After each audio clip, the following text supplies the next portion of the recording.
नमस्कार। मैं सावित्री चंदेल साई आंटी स्वागत करती हूँ आप सभी का अपने इस चैनल में।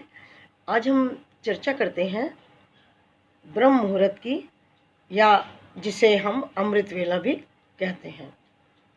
ये ब्रह्म मुहूर्त क्या है, अमृत वेला क्या है, ये थोड़ा नाम से ही स्पष्ट होता है। अमृत वेला यानी अमृत का समय। तो ये समय आप सभी जानते हैं कि ये समय प्रातःकाल लगभग 3:30 से और 5 सवा 5 के बीच में माना जाता है। ब्रह्म मुहूर्त और अमृत वेला के बारे में आप काफ़ी कुछ जानते हैं, इसलिए मुझे ज़्यादा कुछ तो कहना नहीं है।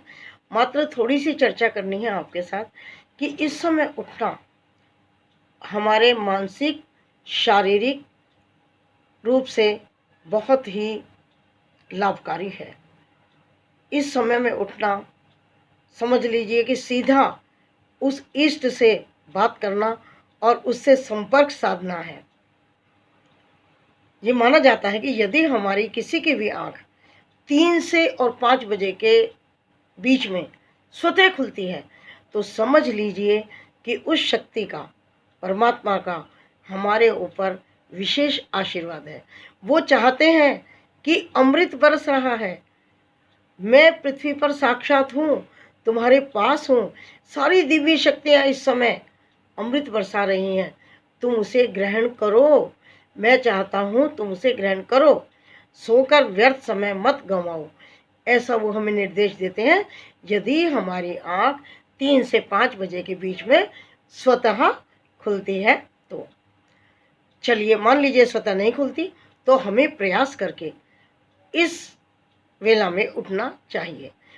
उठ करके आप भले ही स्नान ना करें, कुछ ना करें, अगर इस वक्त में, इस 1.5 घंटे के लगभग टाइम में, 3:30 से सवा 5 तक के टाइम के बीच में समझ लीजिए आप, यदि कोई भी प्रार्थना करते हैं तो वो सीधी मालिक तक पहुंचती है। क्यों? क्योंकि वो अमृत वेला का समय है। सारी रूहानी शक्तियाँ, सभी शक्तियाँ अच्छी उस समय विराजमान होती हैं। हमारे चारों तरफ उसका घेरा होता है। पूरे ब्रह्मांड में उनकी शक्तियाँ बिखरी हुई होती हैं। इसलिए उस समय में जो प्रार्थना की जाती है वो सीधी मान्य होती है, परमात्मा तक पहुंचती है। पहली बात। दूसरी बात, यदि आप उठ जाएं, ज़्यादा अच्छा है ये है कि आप छत पर या खुले मैदान में, आंगन हो आपका, वहाँ पर बैठकर यदि आप थोड़ा सा ध्यान लगाएं तो आपको उस आनंद की प्राप्ति होगी कि ईश्वर साक्षात आपके साथ हैं।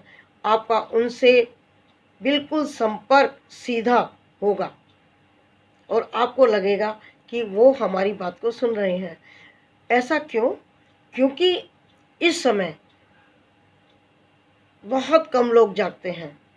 हमारे पुराने बुजुर्ग लोग आपने देखा था कि सब उस समय जागते थे। कोई खेतों में पानी देने जाता था, कोई अपने कामों में लगता था और वो भजन गाते गाते ये कार्य सब किया करते थे। तो यदि हम छत पर या आंगन में ना भी जा पाएँ तो कोई बात नहीं, जहाँ आप बैठे हैं बिस्तर पर ही, कोई बात नहीं, ईश्वर सब जानता है। अगर आप ऐसी स्थिति में नहीं हैं कि आप ऊपर जा पाएँ, कहीं जा पाएँ, तो कोई बात नहीं, जहाँ आप सोए हैं वहीं पर बैठ करके कोई भी मंत्र जाप कर लीजिए। आप जिस भी इष्ट को मानते हैं, जिस भगवान में आपकी श्रद्धा है, जहाँ आपका मन संतुष्ट होता है, आप उस जाप को करिए। हनुमान जी के 12 नाम ले लीजिए, हनुमान चालीसा पढ़ लीजिए, नमः शिवाय का जाप कर लीजिए, माता रानी को कोई भी मंत्र सिद्ध कर लीजिए, जो आपकी इच्छा वो कर लीजिए। लेकिन उस समय आप देखेंगे कि आपका शरीर बड़ा हल्का फुल्का हो जाएगा, आपका मन बहुत प्रफुल्लित हो जाएगा। और जिस समय आप अगर केवल मात्र आधा घंटा भी आपने अपना ध्यान उस प्रभु पे लगा लिया तो आप खुद देखेंगे कि आपका शरीर कितना हल्का फुल्का हो गया, आपका मन कितना शांत हो गया और आपके उस परमात्मा के साथ वार्तालाप भी हुआ। ऐसा कहा जाता है कि अगर 21 दिन लगातार हम इस नियम को निभा लें, यानी कि सुबह 3:30 बजे उठकर और थोड़ा भगवान से लो लगा लें, प्रार्थना कर लें, तो वो हमारी आदत में शुमार हो जाएगा और हम उस कार्य को फिर हमेशा कर पाएंगे। तो इस कार्य को करने का प्रयास कीजिए और सुबह उठकर अपने मन मस्तिष्क को बिल्कुल शांत करके जो भी आपकी इच्छा हो, जो आप चाहते हो, उसे आप ईश्वर को बताइए, कहिए, क्योंकि उस समय बहुत शोर शराबा नहीं है, बहुत शांत वातावरण है और वो शक्तियाँ सब विराजमान हैं और उनसे प्रेयर करने वाले बहुत लोग नहीं हैं, थोड़े से लोग हैं जो कि हुए हैं। तो ये प्रार्थना ज़रूर सुनी जाएगी और आप इसे महसूस भी कर लेंगे। अपनी उस हृदय की बात को उस शक्ति को बताइए और आप देखेंगे कि आपकी वो मनोकामना बहुत शीघ्र पूरी होगी। आप मन से और तन से स्वस्थ होने लगेंगे। तो उस ब्रह्म मुहूर्त का, अमृत वेला का, जो अमृत बरसा रहा है मालिक, जो शक्तियाँ हमें सब देना चाहती हैं, उन्हें बटोर लें हम, तो हमारा जीवन बहुत प्रसन्न होगा, सुखी होगा। धन्यवाद। प्रयास ज़रूर करके देखें। मैं भी कर रही हूँ आजकल, इसलिए मैंने अपना अनुभव भी आपसे शेयर किया है। धन्यवाद। जय साईं राम।